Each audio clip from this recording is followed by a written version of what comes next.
hopefully this, yep, okay. So hopefully you can see me all right. It's actually been pretty nice out today, so I thought I would go ahead and do this now. So I'm gonna give it a couple seconds. And yes, I have my Big Time Rush Summer Break Tour VIP shirt. I had to wear it. It's been a hot minute. If you don't know who Big Time Rush is, definitely say Google it. Used to be a fan. Now I'm actually a fan of some of the guys, and I think I'm going to a concert next month with one of them. But that's not what this video is about. I wanted to do a video today of a bunch of questions that people ask me on Instagram, in my life, just in general, that has to do with reselling.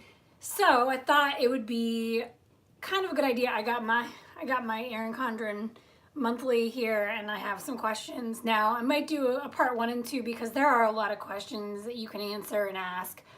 And also, if you guys have anything that you want to ask, you can too. First, the question that I get a lot is this your full-time job, being a reseller? Absolutely not. I only do reselling very part-time. I kind of do it more as a hobby than I do for a job. My actual job is an instructional designer, and basically what I do is I design content for different subject matters. Particularly right now I work in the cybersecurity realm, and I absolutely love my job. I went to school for my job. While I love reselling, it's just something I'm very passionate about, so I don't think I would ever leave my day job to resell full-time. If I had to though, yes I would, and it is possible to be a full-time reseller. I've seen some great people do it. I follow some people who are full-time resellers, and they do fabulous, both on Facebook and YouTube and so forth, and some of them really kill the game out there. So that's kind of the synopsis. So that kind of leads into what platforms do I sell on. So I never say eBay, and you know, it's kind of funny because I used to be a big eBay seller. I am kind of what you want to call grandfathered into eBay. I've been on eBay for years. I think in the 1999, 2000, something like that. I used to sell a lot. When I was in college, I would sell old things like, if you remember the Beanie Baby craze, yes, I took part in that. I sold my old strawberry shortcake dolls. I used to sell just anything and everything, a lot of dolls, a lot of items rather than clothing. So eBay used to be a huge deal for me. I stopped doing eBay, and I'll do eBay once in a while now when it comes to certain things like items. Like I sold my daughter's Monster High dolls on eBay. I've sold a little more like in the vintage section on eBay. So those are the things I usually end up selling on eBay, and that's what I stick to. I could list everything on eBay, but a lot of the things have changed since the 2000s with eBay. I mean, we used to take money orders back then.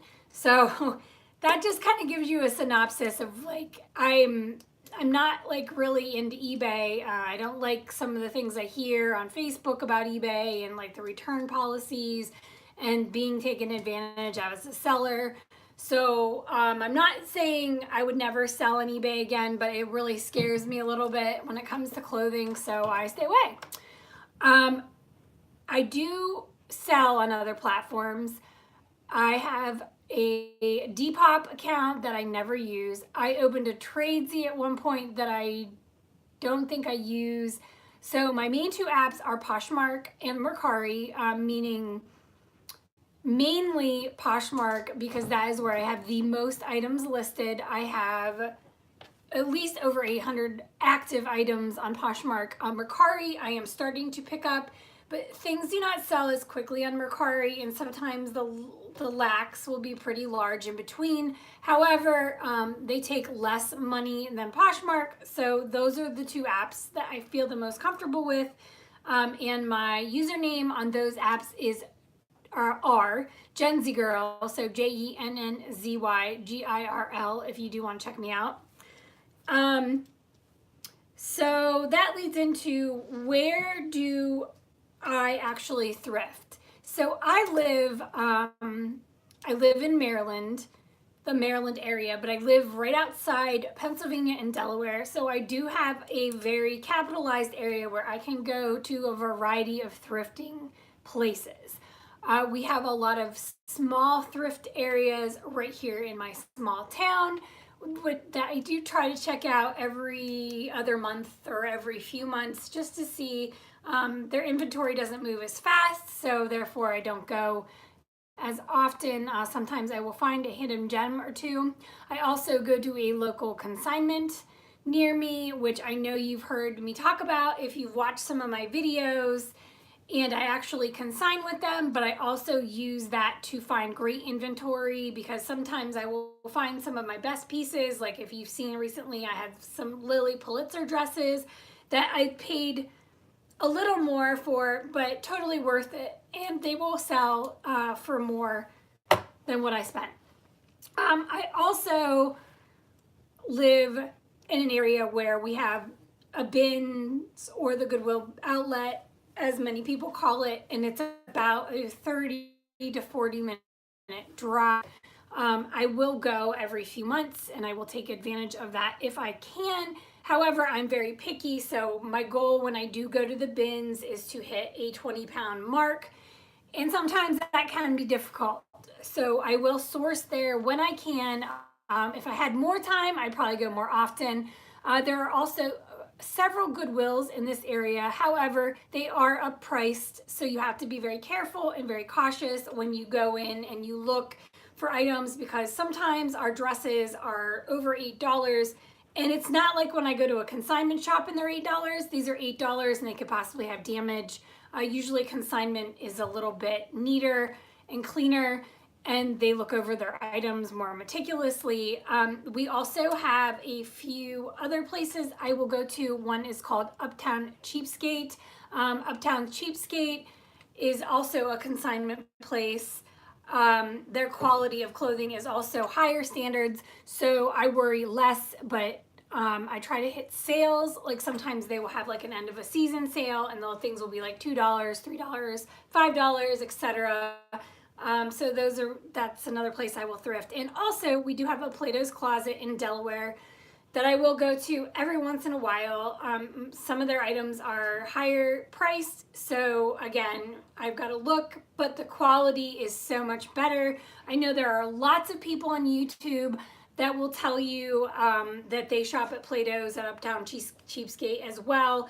I also love a garage sale, so do not be afraid to go to garage sales. In fact, it is going to start to be nicer out, so therefore there will be garage sales. In fact, there is a garage sale when my son starts ball that is literally right down the field, so I am looking forward to looking there and snagging some items.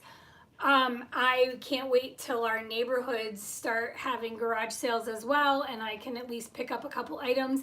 I also feel like I find a lot of plus size items during like these garage sales, so I'm ready for that. So that is where I get my items. I do not have a Salvation Army. I try not to go to Goodwill as much. I am trying to source out to other locations and other things. And I'm also, if you've watched my videos recently, I'm sourcing in my own house. Yes, in my own house. It's worth it. It's amazing what you will find. We are cleaning out everything right now, literally. And I'm eating popcorn, by the way. I thought I had popcorn in my teeth. I'm treating myself today. Yes, I'm a keto person, but I'm treating myself because I need the popcorn. So that is happening.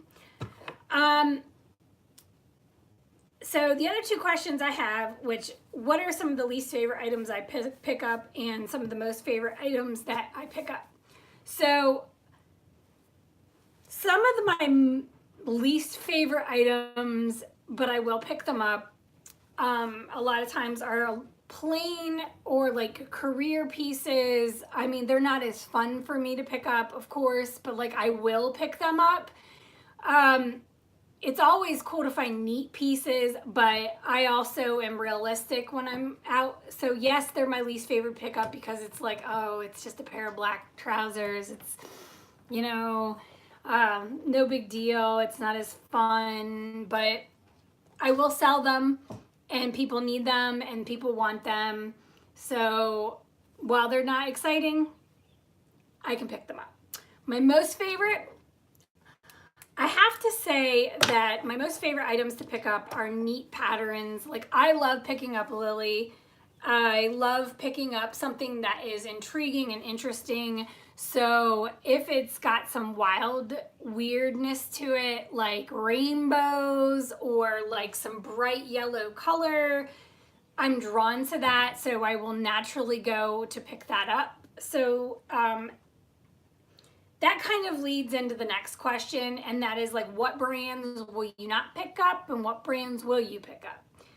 So I always say to myself, I do not brand discriminate. I know a lot of people get on YouTube and say, I'll never, ever, ever pick up Ann Taylor ever again because it never sells. And I will never pick up Loft, or I won't, which is Ann Taylor as well. I'll never pick up Target. I won't pick up The Gap. I won't. Here's the thing. I've sold all of those brands, all of them. Every time I pick a brand up, sometimes I'm like, oh, I don't know if this is really going to sell.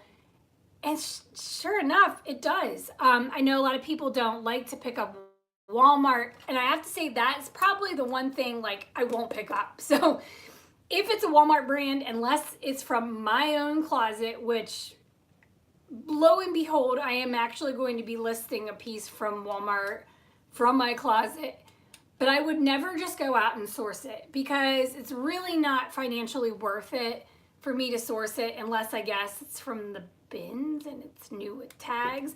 I guess the exception would be a swimsuit because I have sold some swimsuits from Walmart for a decent amount of money that are new with tags. So let me just preface that. Otherwise, I'm not going to pick up the Faded Glories and, you know, so forth. I'm just not. The Time and True.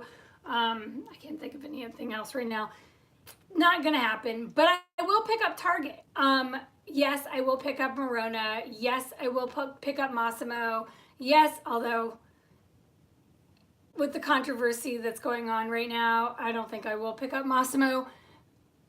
However, yes, Target brands are yes, especially if you get them from the bins. And a lot of times Target stuff is new from the bins, like new without tags or new. In fact, let me just show you, since I'm sitting right here, I will show you a piece. It's kind of, okay, so I got, this is a Massimo piece. This skirt was mine. I got it brand new from the bins. It's Target, it's Massimo. I don't really wear skirts and dresses and anything to work anymore, so I'm gonna put it on because it's a really cute skirt, you know, and it's not a good brand though, but it might sell for like 11, 12 bucks. Another brand, which I will show you, this is super cute. This is mine as well. It was new with tags. I got it at the bins. It's H&M. I wore it a couple times, love it, super cute. However, I just don't need it anymore. H&M doesn't sell for a lot. I do see people posting it sometimes for a lot, but even if I could make $15 off of that, you know, and it's also all about how you pair an outfit. And I have a bunch of stuff sitting here, so I'll just show you. Like this is a shirt that I got. It's a Calvin Klein and it's linen, and it goes really well with this skirt. Super cute. And it also goes really well with this skirt. So I may actually style this piece on Poshmark with that and try to sell all three pieces because they're all the same size. So that's why I never deter from picking up brands like that. My most favorite brands, oh, now I've already said Lily. Yes, I do like picking up Lily because she's got a great resale value. because there's a lot of collectors out there. I do like picking up some Anthropologie. I do like picking up some athletic wear that sells well. Like Under Armour for kids sells really well for me. It doesn't sell for a lot, but it sells really well. When I do have it, I sell it very quickly. I also sell a lot of American Eagle, which is kind of different. This is why I don't brand discriminate, because you never know what people are going to pick up. However, if I find a high-end brand like Kate Spade and I sell it, fantastic. So I never really brand discriminate anymore, because I look for cute styles. I look for what's in. I try to look for trends. I do have stuff that sits for a while. Like I will say, I have a ton of Victoria's Secret pink. Victoria's Secret pink does not sell well for me, but the thing is most of it is from my daughter or me, and it's just sitting there. In fact, I may do some mystery bundles with it, or I may actually break down and put it on eBay as a big lot and sell it all together. Because I feel like it does well on eBay in big lots. I don't know. We'll see. I also not brand wise, I like picking up dresses and jeans. Those sell well for me, and right now I can see the trend of people starting to buy like shorts, dresses, jeans. Those things are starting to move out of my closet fairly quickly. So that kind of gives you a lowdown on that. Okay.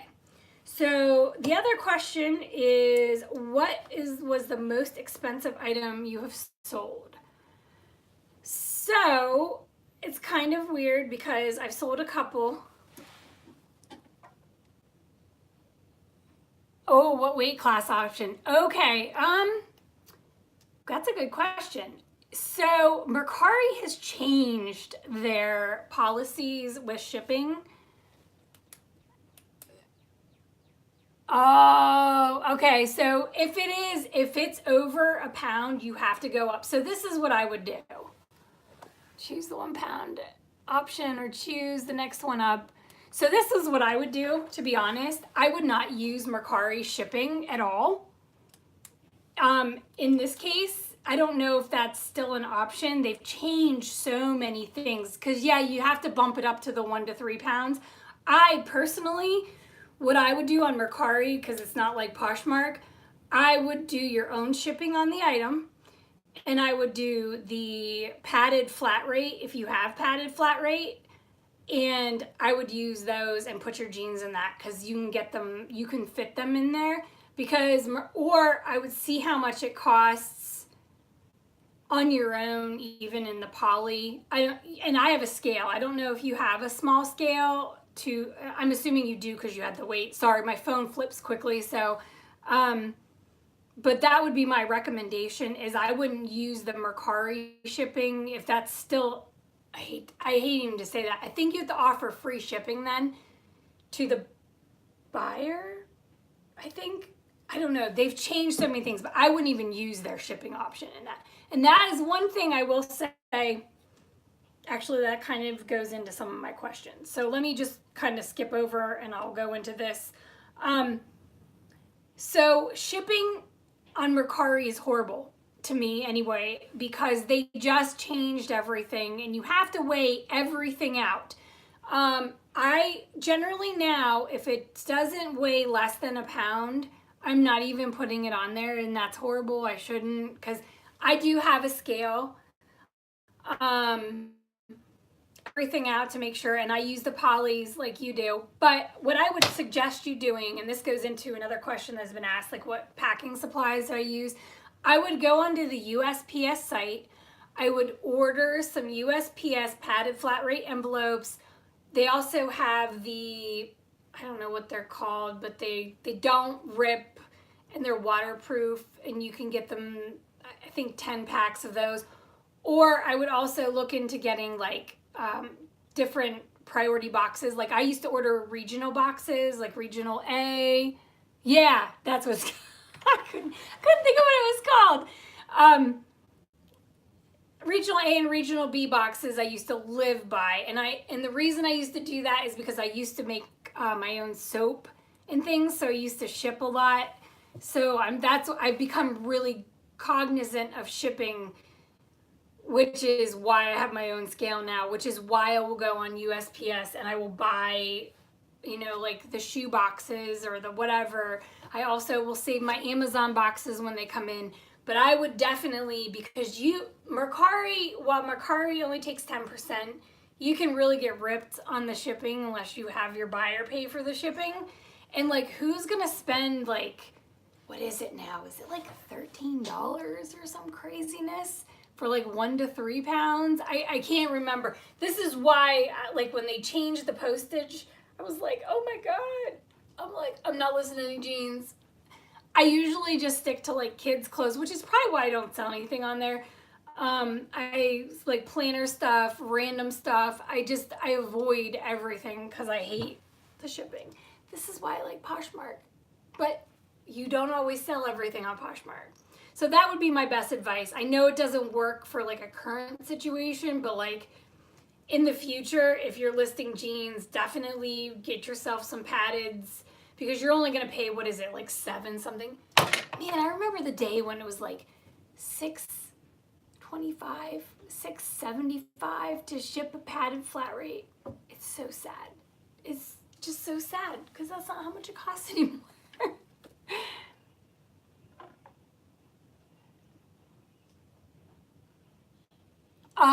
So no, not necessarily. So the thing is the flat rate boxes and the flat rate padded are not the same price. So the boxes, small, medium, large, are all different postage ranges, and I don't know the exact postage range because I don't use them. I used to know like them by heart, but now I don't because it's changed since I started using it. And that would also go with regional A and regional B boxes. They're all different rates. The padded flat rates, they used to be like $7.10. If my friend Sarah was on here, she'd know because she knows all of that stuff, and I don't think she is, because she still ships. But that's what I would get on the USPS site, order some. It will tell you how much it is. But no, the boxes are not equivalent to the padded flat rate. At all. In fact, like I think a medium flat rate box, if you use it on Mercari, it might be almost as much as it costs to ship the second tier. Ooh, yep, she is on here. It's $7.55. See, I knew she knows everything. So I would do that. I would do the flatted pad. Oh my God, I can't talk today. This is horrible. I would do the padded flat rate. That would be my suggestion to you. Since we're on the shipping supplies, medium box, yeah, 12. And I think Mercari's like 13 or 12, maybe it's like 11 something. I don't know. This is why I wish I had my phone instead of it. Yeah, larger, a lot more expensive now. I still use my regional A's. Can you use the padded regional? I think, yeah, I have to like refresh. I feel like you can. Yeah, that's right. Pirate ship. And that's it. Sarah needs to start doing videos. Sarah's like the expert on everything when it comes to shipping. Pirate ship is the new shipping. See, and this is one of the reasons why I don't do as much on Mercari or eBay. While I know how to do shipping has changed drastically in the past 2 years. So when I used to ship a lot, things were a little bit cheaper and I would be able to figure things out. Now I'm like kind of feel a little bit lost in the shipping. But that's why Poshmark is so great, because I know people complain about the shipping on Poshmark. However, we are getting an excellent deal to ship. We really are. I mean, even doing a padded flat rate at $7.55, you know, that's really, we're paying so much less on Poshmark.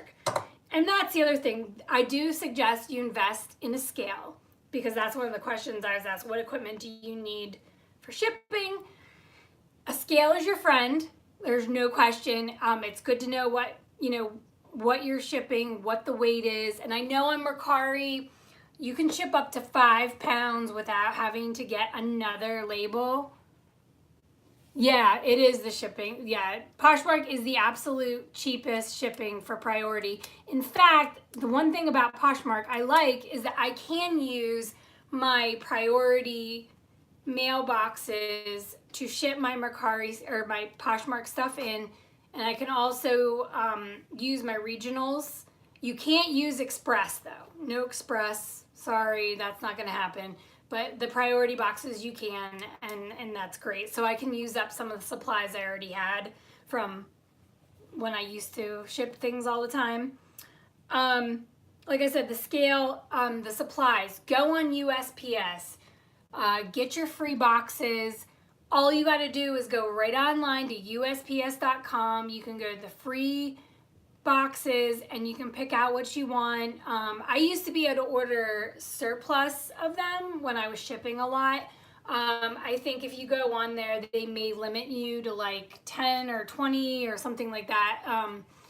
But if you're a chronic shipper, sometimes if you call, they will give you more or they'll approve you for more.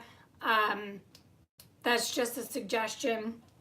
If you're shipping a lot, sometimes they get strict about the supplies when you try to order. Or yeah, like Sarah said, if you need a lot, call them. They will. Because I used to call them and order a lot more. Now I don't need it as much. So the other thing that I do invest in is I invest in some fancier poly mailers. And I know I've showed them in many of my videos. So definitely, if you want to kick it up a notch, especially with Poshmark, because I feel like there's a different vibe with Poshmark, feel free to do that. But you can still use your USPS boxes. I also use the bread bags that you get from Walmart. They're on the bottom shelf normally. They're just bread bags. I love them. Would there be a price difference when using your own poly mailers? There could be a difference okay, so it really depends on how much the item weighs. Oh yeah, you used to order 500 at a time. So there can be a difference if you use the because here's the thing. If the thing weighs, so say it weighs 2 pounds and you put it in the poly mailer, then you're going to pay whatever the price is for that 2 pounds on Mercari, which I don't have right in front of me, but whatever that price is. But if you use a padded flat rate, you're paying $7.55 no matter what you shove in it. If it fits, it ships. If your jeans fit in there for $7.55, you pay the $7.55. But the issue with Mercari versus like using Poshmark or something is Poshmark, you're up to 5 pounds, you're good.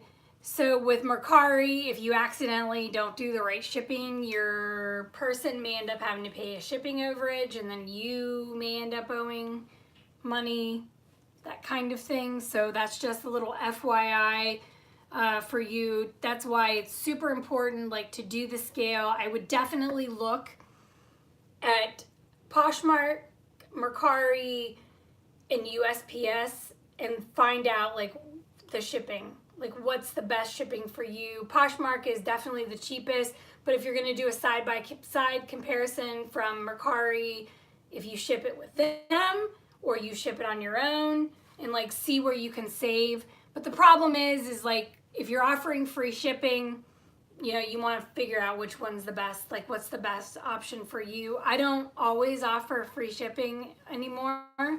I've decided. I've had to upgrade my labels a couple times recently on Mercari, just a little FYI, because now they have the 0 to 0.5 and then is it 0.5 to 1 and then the next tier.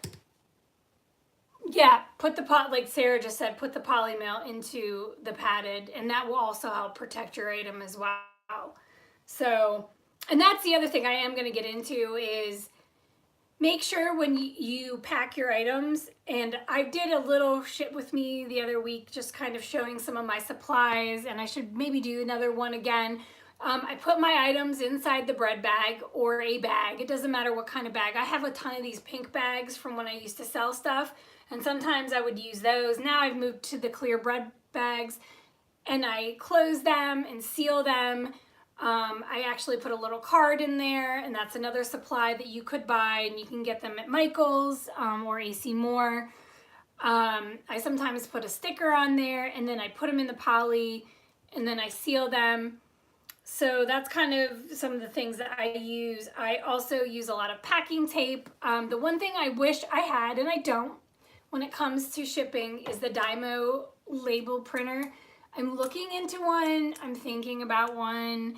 Do I sell enough to have one? Absolutely I do. I know I don't do a lot of videos like a lot of other people do, but I promise you I do fairly well selling on Poshmark. I do flip a lot of items, and my friend Sarah that keeps commenting, she does fairly well too. We both have done fairly well on Poshmark, and we've been very successful. I'm hoping to talk to her into doing videos, because I think some of the things that you could learn from her would be really beneficial, because she has been an entrepreneur forever and has had lots of business experience, and I think she'd be great on YouTube, Sarah.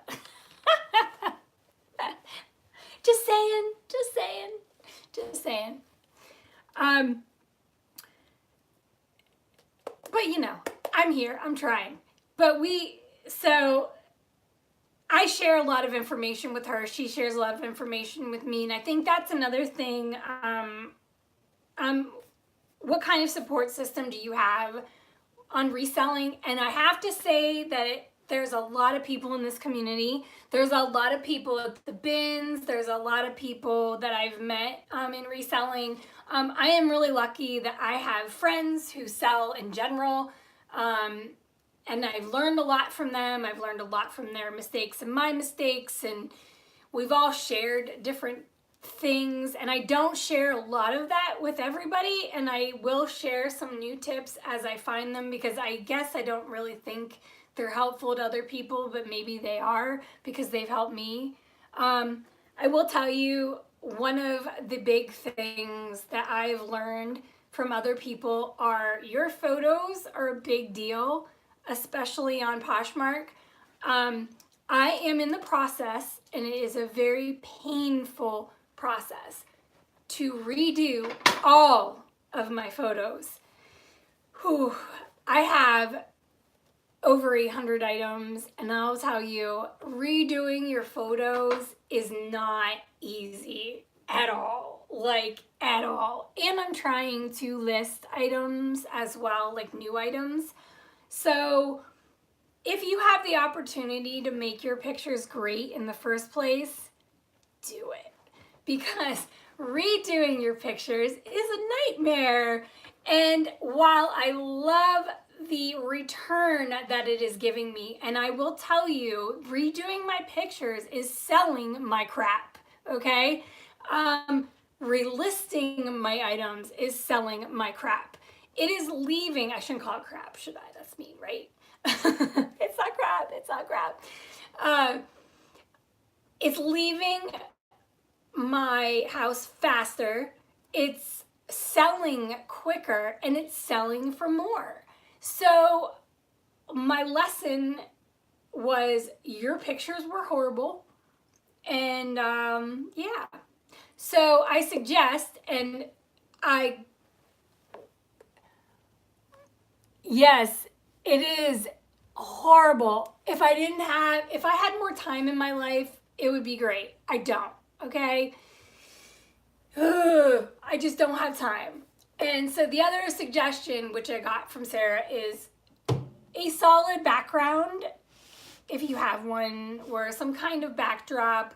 I hung everything on my door, because I thought, well,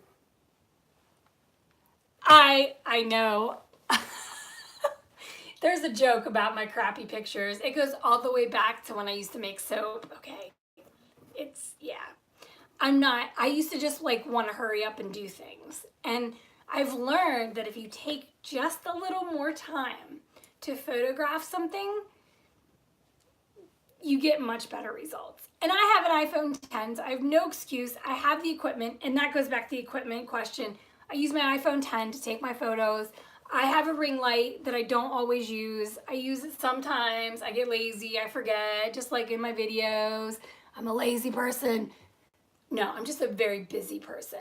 And I just don't, do the things I should. So I've been using the background. It's been great. Not always do they turn out though. I'm going to tell you that even though you are trying to get a good picture, the world doesn't always work with you. Like the lighting outside could just be horrible, and like I'll get a shadow, like you can see right here. And then I'm just like, but I've sold a lot more now with the new photos. Things are starting to go out of my closet a lot quicker. I have hundreds of items left to relist.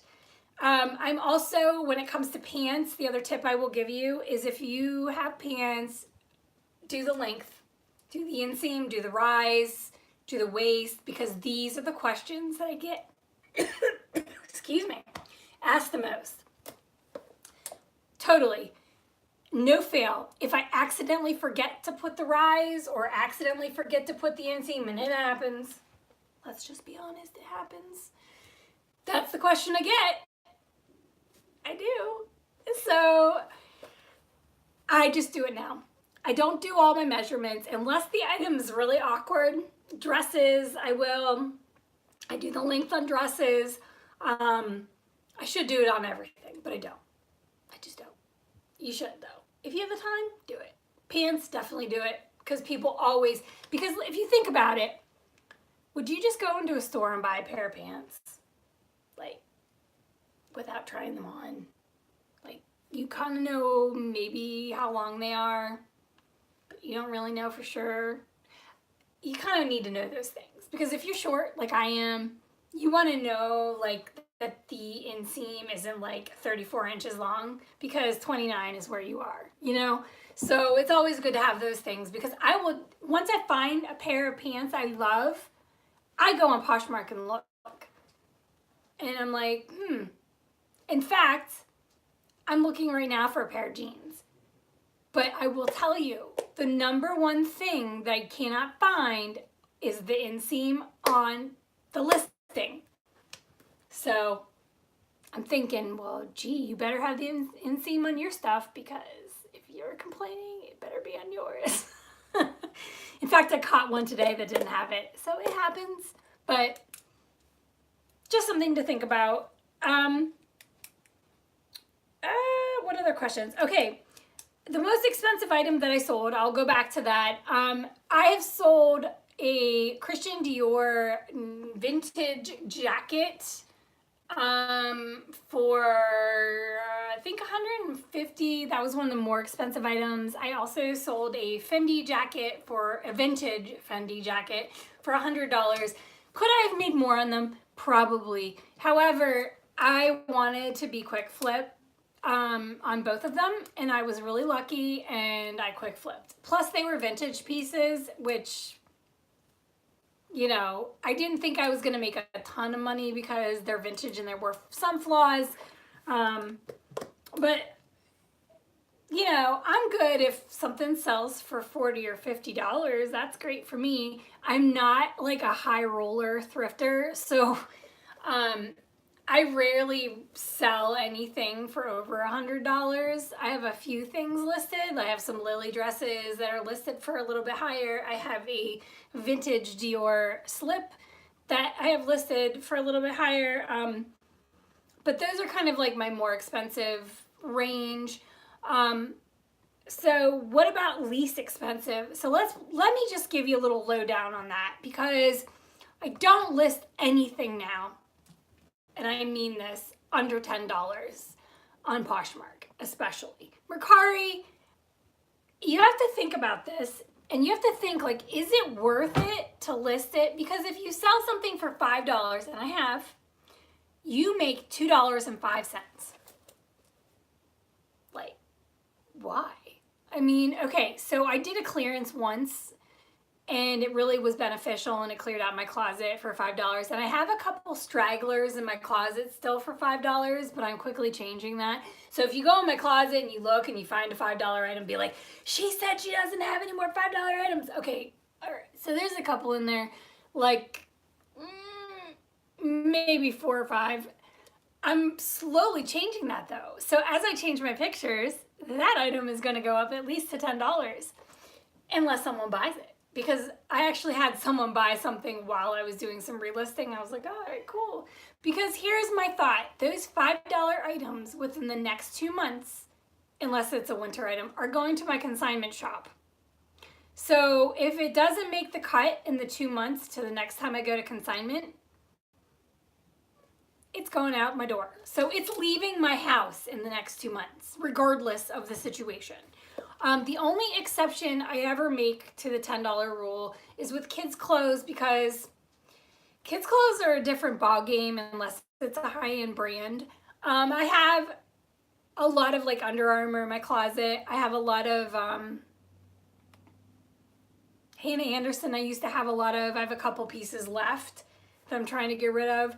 But regular like Cat and Jack and like stuff, people are not going to spend like all kinds of money. So I'm actually going to lot some of that stuff together. I'm going to put it on Mercari as a big lot. Shout out to the bin pickers, because that they do all that, not with kids' clothes, just in general, but that's how I would make my money, lotting things up, getting them out the door. If it doesn't sell, again, it goes to consignment if it's in the season. So there you go. Okay, I guess this is the end to say, the question is, do you make a profit? Yes, I do. Absolutely. Is it always a huge profit? No. Not always. Those $5 items that I've sold, do I ever lose money? Yes, I do. Of course. We all have bad flips, okay? There are sweaters I have downstairs that I paid Goodwill price or I paid over that are still there, and I'm like, am I gonna sell them? When I first started reselling, I could tell you some of the nightmare items I used to think were good, and they're not. But I learned from those mistakes, okay? I do make sure I get in my money back if I can. And this is one of the reasons why you see me shopping in my own closets, because why not? I'm not spending money at the thrift store. Right. Very good point. Sarah said, I am not selling if I'm not making. And that's the thing, like, so when I started reselling, and I will tell you this, and I'll kind of end with this too, because I don't want to be on here forever, because we're 40 some minutes in. When I started reselling, I was reselling to sell my plus size clothes, okay?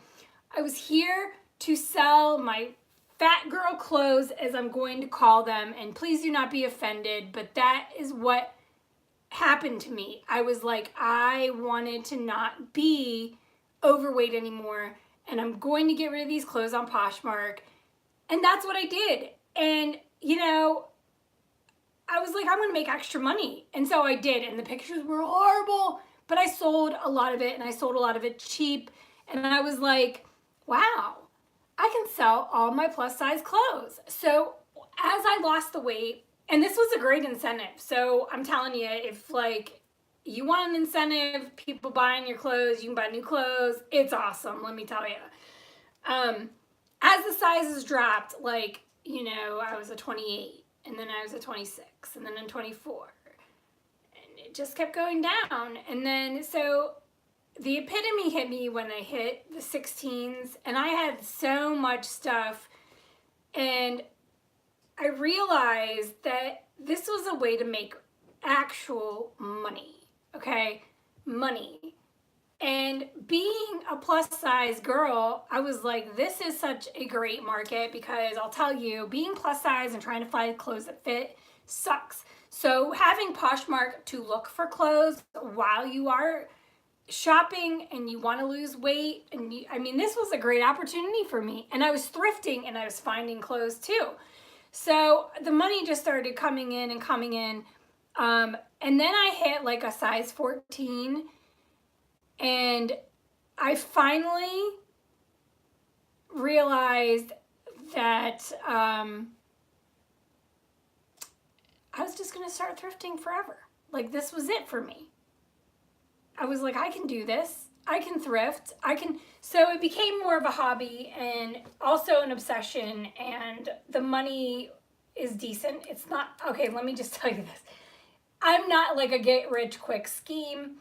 I make enough money to pay bills, and I will tell you that I have used every cent of my Poshmark money to pay off a $10,000 loan that I had for my well.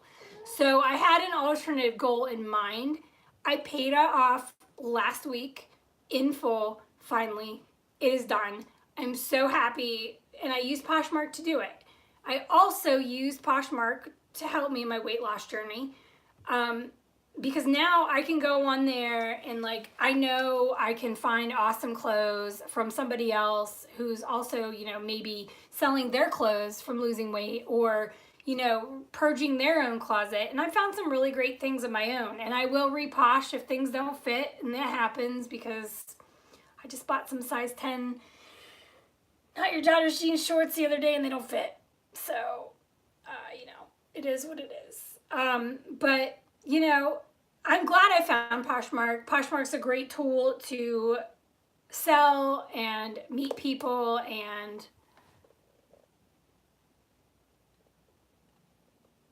yeah, do I use more than one word in the 3 hash? Okay, so yeah, sure.